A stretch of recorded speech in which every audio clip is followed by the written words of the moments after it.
Bos Jim, jom review motor saya. Ceh, budak Honda. Tak payahlah. Bos, you kena review bos. Kalau tak review rugilah. Bagi saya satu sebab kenapa perlu review motor dia. Sebab dia lagi famous dari bos. Confirm lah dia lagi famous daripada I. Bos review dulu, baru bos tahu. Kalau you tak famous, you kena belanja saya makan. Boleh.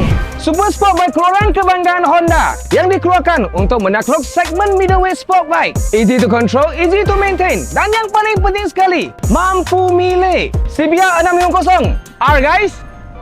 Dengan enjin 649cc, inline 4 double overhead cam, liquid coolant fuel injection, 6 speed transmisi, ada traction control, ada assist and simple clutch. Dengan 94 horsepower dan 64 Nm torque, top speed dia.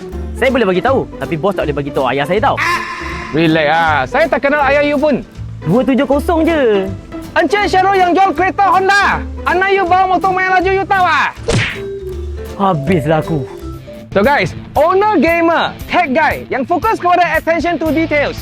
Motor ini pakai upside down fork, double disc depan, single disc belakang. Ada ABS guys, ada full digital meter, Apple CarPlay, ada dashcam depan belakang, projector headlamp depan, signal, lampu belakang LED, suspension belakang warna merah, matchy-matchy dengan cover set full fairing bertemakan Grand Prix Red. Bos, cantik kan motor saya? Ini dream bike saya ni. So guys, inilah dia motor orang single.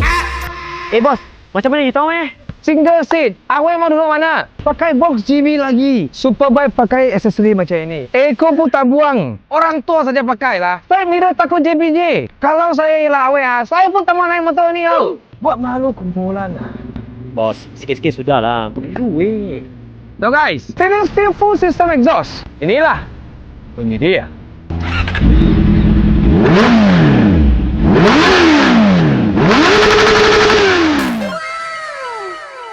Bos, you mengaku je lah you suka motor I. Motor I ni idaman orang muda tahu tak? Sorry bro, saya geng setia biru. So guys, like, follow, comment, share untuk review motor seterusnya. Bos, saya percaya awak setia. Betul, saya tak tahu kenapa perempuan tak percaya. You buaya setia, Bos Jim.